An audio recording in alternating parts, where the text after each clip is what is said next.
स्थानीय निकाय चुनाव से पहले पहुंचेगा आरजे रमझाझर आपके नगर या गांव में और जनता पूछेगी सवाल ताल ठोक के।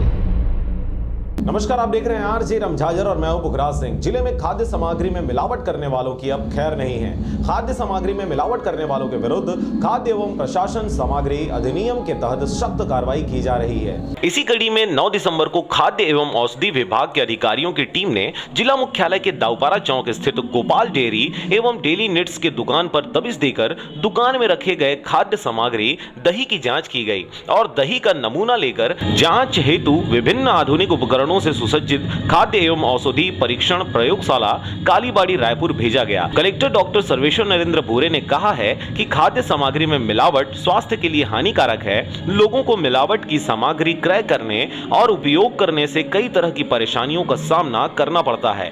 इसे देखते हुए जिले में संचालित खाद्य दुकानों की नियमित जाँच करने के निर्देश दिए गए हैं। जाँच में खाद्य सामग्री में मिलावट पाए जाने पर संबंधित फर्म और दुकानों के विरुद्ध सख्त कार्रवाई की जाएगी। उन्होंने खाद्य एवं औषधि विभाग के अधिकारियों को खाद्य दुकानों की नियमित रूप से जांच करने के निर्देश दिए हैं। मुंगेली से ब्यूरो रिपोर्ट आरजे रमझाझर।